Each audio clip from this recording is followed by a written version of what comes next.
ನಮಸ್ಕಾರ. ಇಂದಿನ ಈ ವಿಶೇಷ ಆಳವಾದ ವಿಶ್ಲೇಷಣೆಗೆ ಸ್ವಾಗತ. ಇಂದು ನಾವು ಜ್ಯೋತಿಷ್ಯದ ಪ್ರಪಂಚದ ಒಂದು ಕುತೂಹಲಕಾರಿ ಮಗ್ಗುಲಿನ ಬಗ್ಗೆ ಚರ್ಚೆ ಮಾಡ್ತಾ ಇದ್ದೀವಿ. ಹೌದು, ಎಲ್ಲರಿಗೂ ನಮಸ್ಕಾರ. ವಿಶೇಷವಾಗಿ ತುಲಾರಾಶಿಯವರಿಗೆ, ಅಂದರೆ ಲಿಬ್ರಾ, ಅವರಿಗೆ ಎದುರಾಗಿರುವ ಬದಲಾವಣೆಗಳು ಮತ್ತು ಅವರಿಗೆ ಒಲಿಯಲಿದೆ ಅಂತ ಹೇಳಲಾದ ಆಧ್ಯಾತ್ಮಿಕ ರಕ್ಷಣೆಯ ಬಗ್ಗೆ ನಮ್ಮಲ್ಲೊಂದು ಬಹಳ ಆಸಕ್ತಿದಾಯಕ ಮಾಹಿತಿ ಇದೆ. ಕರೆಕ್ಟ್. ನಮ್ಮ ಇಂದಿನ ಈ ವಿಶ್ಲೇಷಣೆಯ ಮುಖ್ಯ ಉದ್ದೇಶ ಏನಂದ್ರೆ, ಈ ಜ್ಯೋತಿಷ್ಯದಲ್ಲಿ ಹೇಳಲಾದ ನಂಬಿಕೆಗಳು ನಮ್ಮ ದೈನಂದಿನ ಜೀವನದ ಶಿಸ್ತು ಮತ್ತು ಮನೋವಿಜ್ಞಾನದ ನಡುವೆ ಇರುವ ಸಂಬಂಧವನ್ನ ತಟಸ್ಥವಾಗಿ ಅರ್ಥ ಮಾಡ್ಕೊಳ್ಳೋದು. ಖಂಡಿತ. ನಾವು ಇದನ್ನ ಯಾವುದೇ ರೀತಿಯಲ್ಲಿ ವೈಜ್ಞಾನಿಕ ಸತ್ಯ ಅಂತ ಪ್ರತಿಪಾದಿಸ್ತಾ ಇಲ್ಲ, ಬದಲಾಗಿ ಈ ಮೂಲ ವಸ್ತುವಿನಲ್ಲಿರುವ ಅತ್ಯಂತ ಸ್ವಾರಸ್ಯಕರವಾದ ಅಂಶಗಳನ್ನ ಮಾತ್ರ ಬಿಡಿಸಿಡ್ತಾ ಇದ್ದೀವಿ. ಎಕ್ಸಾಕ್ಟ್ಲಿ. ಓಕೆ, ಇದನ್ನೆಲ್ಲ ಬಿಡಿಸಿ ನೋಡೋಣ. ಇಲ್ಲಿನ ಮಾಹಿತಿಯ ಪ್ರಕಾರ ತುಲಾರಾಶಿಯ ಮೂಲಭೂತ ಗುಣಗಳೇ ಸಮತೋಲನೆ, ನ್ಯಾಯ, ಸೌಂದರ್ಯ ಮತ್ತು ಸೌಮ್ಯತೆ ಅಂತ ಹೇಳಲಾಗಿದೆ. ಬ್ಯಾಲೆನ್ಸ್ ಮಾಡೋದು ಅಲ್ಲ. ಮಾರ್ಚ್ 1ರಿಂದ 5ರ ನಡುವೆ ಈ ರಾಶಿಯವರಿಗೆ ಒಂದು ಸುವರ್ಣ ಘಟ್ಟ ಆರಂಭವಾಗಲಿದೆಯನ್ನೋ ಭವಿಷ್ಯವಾಣಿಯೂ ಇದೆ. ಸುವರ್ಣ ಘಟ್ಟ ಅಂದ್ರೆ ಒಂದು ಗೋಲ್ಡನ್ ಫೇಸ್. ಇಲ್ಲಿ ಗಮನಿಸಬೇಕಾದ ಮುಖ್ಯ ಅಂಶವೆಂದ್ರೆ, ಮನುಷ್ಯರ ಮನೋವಿಜ್ಞಾನ ಕಷ್ಟದ ಕಾಲದಲ್ಲಿ ಹೇಗೆ ಕೆಲಸ ಮಾಡುತ್ತೆ ಅನ್ನೋದು. ಹೌದು, ಅದು ಬಹಳ ಮುಖ್ಯ. ಉದಾಹರಣೆಗೆ, ಕಳೆದ ಕೆಲವು ವರ್ಷಗಳಲ್ಲಿ ಸತತವಾಗಿ ಆರ್ಥಿಕ ತೊಂದರೆಗಳು, ವ್ಯಾಪಾರದಲ್ಲಿ ನಷ್ಟ ಇಲ್ಲ ವಿಪರೀತ ಮಾನಸಿಕ ಒತ್ತಡವನ್ನ ಅನುಭವಿಸಿದ ಒಬ್ಬ ವ್ಯಕ್ತಿಯನ್ನ ಊಹಿಸಿಕೊಳ್ಳಿ. ಅಂಥವರಿಗೆ ಒಳ್ಳೆಯ ಕಾಲ ಬರುತ್ತೆ ಅಥವಾ ಸುವರ್ಣ ಘಟ್ಟ ಆರಂಭವಾಗಲಿದೆ ಅನ್ನೋ ನಂಬಿಕೆ ಎಷ್ಟು ಮುಖ್ಯವಾಗುತ್ತೆ ಅಂತ ನಾವು ವಿಶ್ಲೇಷಿಸಬೇಕು.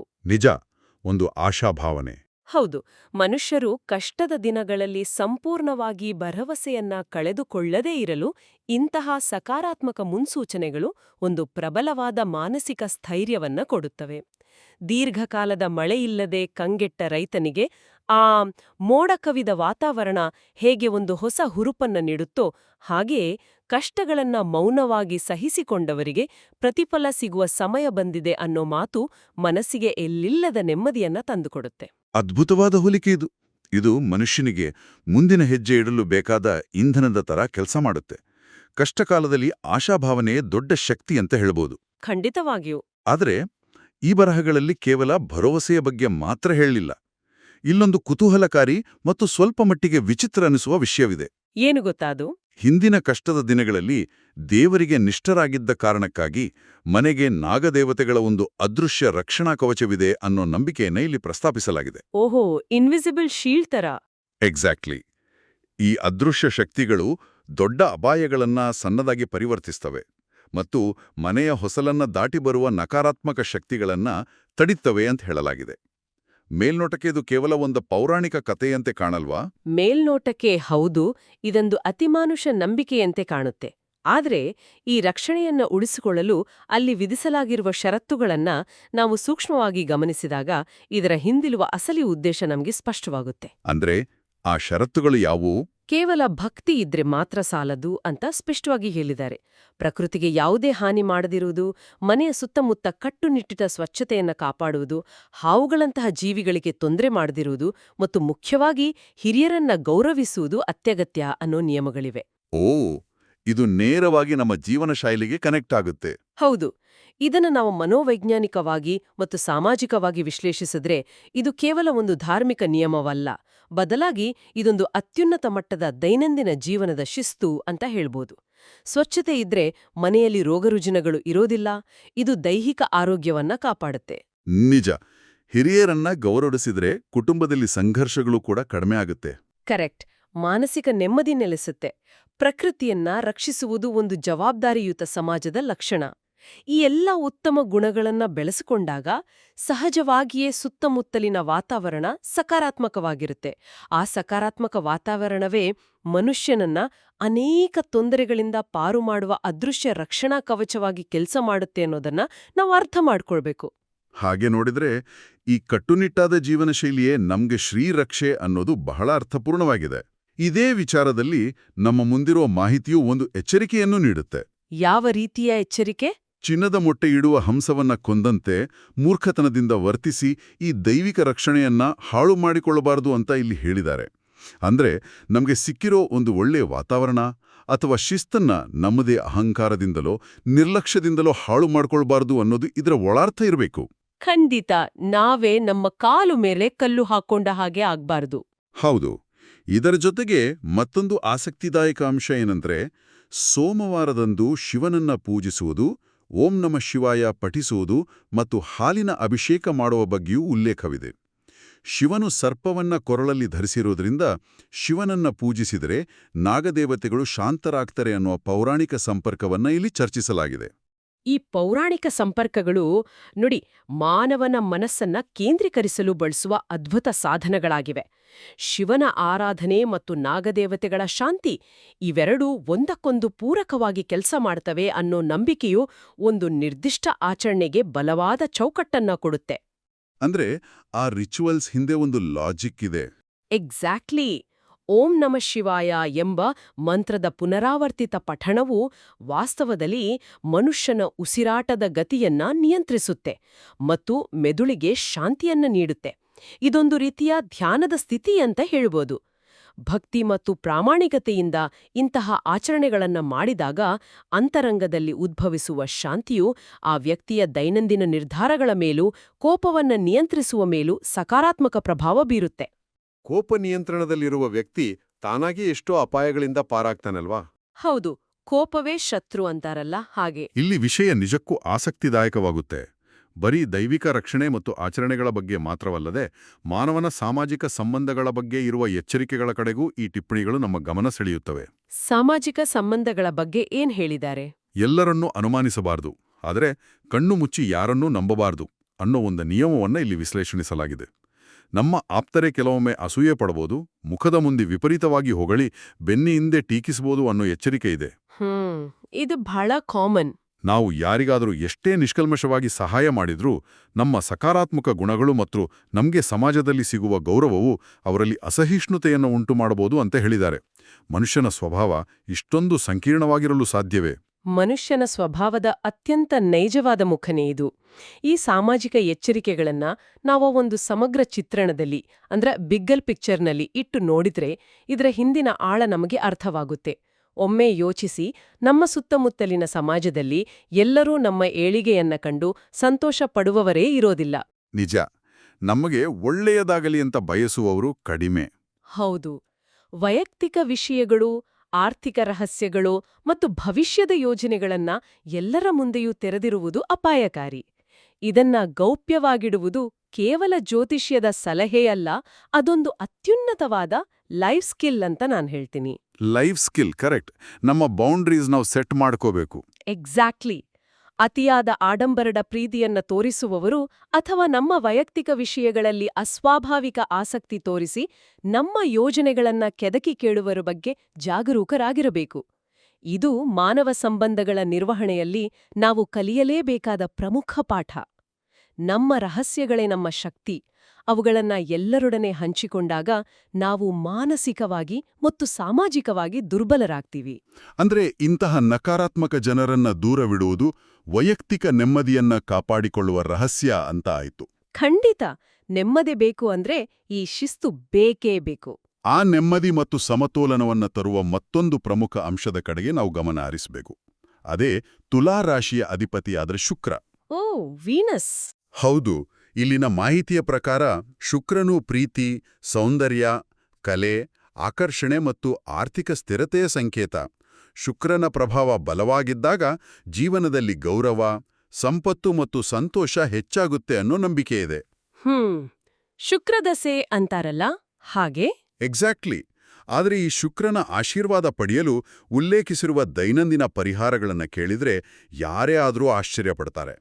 ಇವು ಯಾವುದೇ ಕಠಿಣವಾದ ಪೂಜೆಗಳಲ್ಲ, ಬದಲಾಗಿ ನಮ್ಮ ದೈನಂದಿನ ಜೀವನದ ಸಣ್ಣ ಪುಟ್ಟ ಆಕರ್ಷಕ ಬದಲಾವಣೆಗಳು.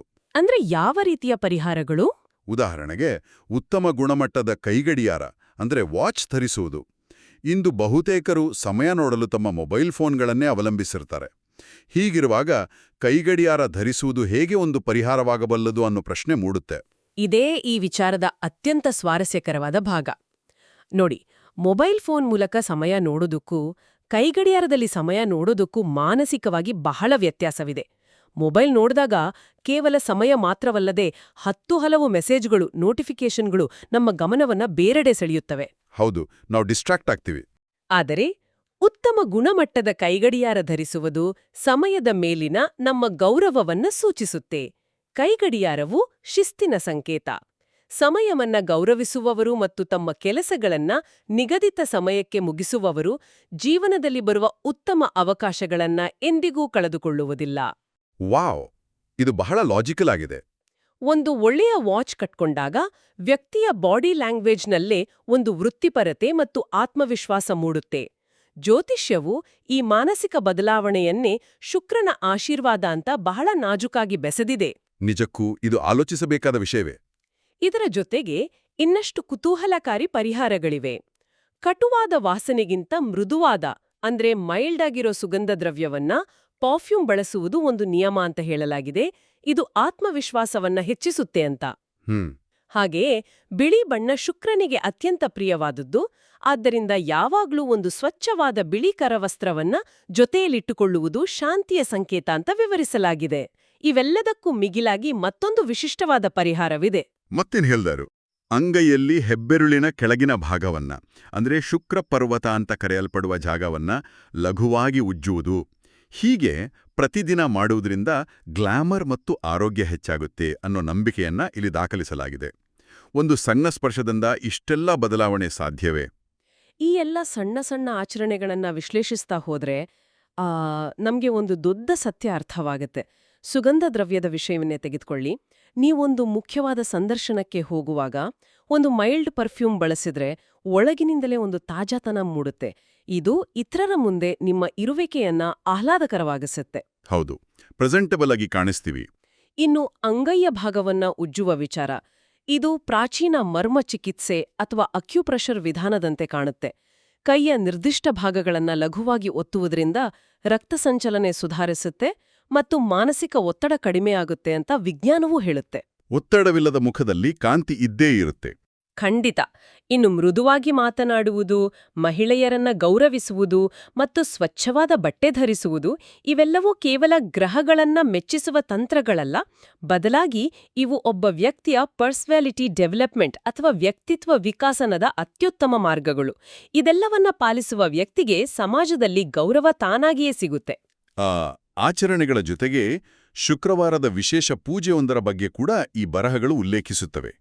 ಮಣ್ಣಿನ ಪಾತ್ರೆಯೊಂದರಲ್ಲಿ ಕೆಂಪು ಬಟ್ಟೆಯಲ್ಲಿ ಬೆಳ್ಳಿ ನಾಣ್ಯ ಮತ್ತು ಗೋಧಿ ಅಥವಾ ಬೆಲ್ಲವನ್ನ ಕಟ್ಟಿ ಅದನ್ನ ಮನೆಯ ವಾಯುವ್ಯ ದಿಕ್ಕಿನ ಮೂಲೆಯಲ್ಲಿಟ್ಟು, ಅಂದ್ರೆ ನಾರ್ತ್ ವೆಸ್ಟ್ ಮೂಲೆಯಲ್ಲಿಟ್ಟು ಲಕ್ಷ್ಮೀ ಪೂಜೆ ಮಾಡಬೇಕೆಂದು ಹೇಳಲಾಗಿದೆ. ಇದು ಒಂದು ನಿರ್ದಿಷ್ಟ ಆಚರಣೆ. ಹೌದು. ಈ ರೀತಿಯ ನಿರ್ದಿಷ್ಟ ದಿಕ್ಕು ಮತ್ತು ವಸ್ತುಗಳ ಬಳಕೆಗೂ ಆರ್ಥಿಕ ಪ್ರಗತಿಗೂ ಇರುವ ಕೊಂಡಿ ಏನು ಅಂತ ನನಗನ್ನಿಸ್ತಾ ಇದೆ. ಯಾವುದೇ ಒಂದು ಗುರಿಯನ್ನ ಸಾಧಿಸಲು ನಮ್ಮ ಮನಸ್ಸು ನಿರಂತರವಾಗಿ ಆ ಗುರಿಯ ಮೇಲೆ ಕೇಂದ್ರೀಕೃತವಾಗಿರಬೇಕು. ಮನೆಯ ವಾಯುವ್ಯ ದಿಕ್ಕಿನ ಮೂಲೆ, ಕೆಂಪು ಬಟ್ಟೆ, ಬೆಳ್ಳಿ ನಾಣ್ಯ ಇವೆಲ್ಲವೂ ಭೌತಿಕ ವಸ್ತುಗಳೇ ಆಗಿದ್ದರೂ ಇವು ಸಾಂಕೇತಿಕವಾಗಿ ಕೆಲಸ ಮಾಡ್ತವೆ. ಪ್ರತಿದಿನ ಆ ಪೂಜಾ ಸ್ಥಳವನ್ನ ನೋಡಿದಾಗಲೆಲ್ಲ ವ್ಯಕ್ತಿಗೆ ತನ್ನ ಆರ್ಥಿಕ ಗುರಿಗಳ ನೆನಪಾಗುತ್ತೆ. ಅಂದ್ರೆ ಅದೊಂದು ರಿಮೈಂಡರ್ ತರ ಕೆಲಸ ಮಾಡುತ್ತೆ. ಹೌದು. ಶಿಸ್ತಿನಿಂದ ಪ್ರತಿದಿನ ಈ ಪೂಜೆಯನ್ನ ಅನುಸರಿಸಿದಾಗ ಮನಸ್ಸಿನಲ್ಲಿ ಅನಗತ್ಯ ಗೊಂದಲಗಳು ನಿವಾರಣೆಯಾಗಿ ಧನಾತ್ಮಕ ಶಕ್ತಿ ಮೂಡುತ್ತೆ. ಆ ಶ್ರದ್ಧೆ ಮತ್ತು ಭರವಸೆಯೇ ಆತನನ್ನ ತನ್ನ ಕೆಲಸದಲ್ಲಿ ಹೆಚ್ಚು ಶ್ರಮವಹಿಸುವಂತೆ ಪ್ರೇರೇಪಿಸುತ್ತೆ. ಓಕೆ, ಈ ಸಂಪೂರ್ಣ ಚರ್ಚೆಯನ್ನು ಒಟ್ಟುಗೂಡಿಸಿ ಹೇಳೋದಾದ್ರೆ, ನಾವು ವಿಶ್ಲೇಷಿಸಿದ ಈ ಮೂಲ ಮಾಹಿತಿಯು ಕೇವಲ ಭವಿಷ್ಯವಾಣಿಗೆ ಮಾತ್ರ ಸೀಮಿತವಾಗಿಲ್ಲ. ಇದೊಂದು ಸ್ವಚ್ಛತೆ, ಶಿಸ್ತು, ಪ್ರಕೃತಿಯ ಮೇಲಿನ ಗೌರವ ಮತ್ತು ವೈಯಕ್ತಿಕ ಗಡಿಗಳನ್ನ ಕಾಪಾಡಿಕೊಳ್ಳುವ ಒಂದು ಮಾರ್ಗದರ್ಶಿ ಕೈಪಿಡಿಯಾಗಿದೆ. ನಿಜ, ಒಂದು ಮ್ಯಾನ್ಯುಯಲ್ ಇದ್ದಾಗೆ. ಯಾವುದೇ ಮುರಿದ ಅಥವಾ ನಿಷ್ಪ್ರಯೋಜಕ ವಸ್ತುಗಳನ್ನ ಮನೆಯಿಂದ ಹೊರಹಾಕುವುದು, ಕಠೋರವಾಗಿ ಮಾತನಾಡದಿರುವುದು ಇವೆಲ್ಲವೂ ನಮ್ಮ ಸುತ್ತಲಿನ ವಾತಾವರಣವನ್ನ ಸಕಾರಾತ್ಮಕವಾಗಿಡುವ ಪ್ರಯತ್ನಗಳು. ಈ ಶಿಸ್ತು ಪಾಲಿಸಿದರೆ ಉದ್ಯೋಗ, ಶಿಕ್ಷಣ ಮತ್ತು ಕೌಟುಂಬಿಕ ಜೀವನದಲ್ಲಿ ಯಶಸ್ಸು ಖಂಡಿತ ಅನ್ನೋದು ಈ ಮೂಲ ವಸ್ತುವಿನ ಆಶಯವಾಗಿದೆ. ನಮ್ಮ ಇಂದಿನ ವಿಶ್ಲೇಷಣೆಯನ್ನ ಮುಕ್ತಾಯಗೊಳಿಸುವ ಮುನ್ನ ಕೇಳುಗರನ್ನ ಆಳವಾದ ಆಲೋಚನೆಗೆ ದೂಡುವ ಒಂದು ಪ್ರಶ್ನೆಯನ್ನ ನಾನು ಮುಂದಿಡ್ಲು ಬಯಸ್ತೀನಿ. ಖಂಡಿತ, ಹೇಳಿ. ಒಮ್ಮೆ ಯೋಚಿಸಿ ನೋಡಿ, ಜ್ಯೋತಿಷ್ಯವು ಗ್ರಹಗಳ ಚಲನೆಯನ್ನ ದೈನಂದಿನ ಶಿಸ್ತಿನೊಂದಿಗೆ, ಉದಾಹರಣೆಗೆ ಕೈಗಡಿಯಾರ ಧರಿಸುವುದು ಅಥವಾ ಕೋಪ ನಿಯಂತ್ರಿಸುವುದರ ಜೊತೆ ತಳುಕು ಹಾಕುತ್ತೆ. ಹಾಗಾದ್ರೆ ನಾವು ಅದೃಷ್ಟ ಎಂದು ಕರೆಯುವುದು ಕೇವಲ ದೈವಿಕ ಕೊಡುಗೆಯೋ ಅಥವಾ ನಮ್ಮ ಅತ್ಯುತ್ತಮ ನಡವಳಿಕೆ, ಸಕಾರಾತ್ಮಕ ಮನಸ್ಥಿತಿ ಮತ್ತು ಶಿಸ್ತುಗಳು ಒಟ್ಟಾಗಿ ಸೃಷ್ಟಿಸುವ ಅವಕಾಶಗಳೇ ಅದೃಷ್ಟವಾಗಿ ಮಾರ್ಪಡುತ್ತವೆಯೇ? ಇದೊಂದು ಅತ್ಯಂತ ಪ್ರಬಲವಾದ ಚಿಂತನೆ. ನಮ್ಮ ಶಿಸ್ತುಬದ್ಧ ಜೀವನ ಶೈಲಿಯೇ ನಮ್ಮ ಅದೃಷ್ಟವನ್ನ ಬರೆಯುತ್ತೆ ಅನ್ನೋದು ನಿಜಕ್ಕೂ ಅದ್ಭುತವಾದ ಪಾಯಿಂಟ್. ಈ ಕುತೂಹಲಕಾರಿ ಚರ್ಚೆಯನ್ನ ಇಲ್ಲಿಗೆ ಪೂರ್ಣಗೊಳಿಸೋಣ. ಮುಂದಿನ ವಿಶ್ಲೇಷಣೆಯಲ್ಲಿ ಮತ್ತೊಂದು ಸ್ವಾರಸ್ಯಕರ ವಿಷಯದೊಂದಿಗೆ ಭೇಟಿಯಾಗೋಣ. ಎಲ್ಲರಿಗೂ ಧನ್ಯವಾದಗಳು. ಧನ್ಯವಾದಗಳು. ದೈನಂದಿನ ಜೀವನದಲ್ಲಿ ಸಣ್ಣ ಬದಲಾವಣೆಗಳು ದೊಡ್ಡ ಮಟ್ಟದ ಯಶಸ್ಸನ್ನ ತರಲಿ. ನಮಸ್ಕಾರ.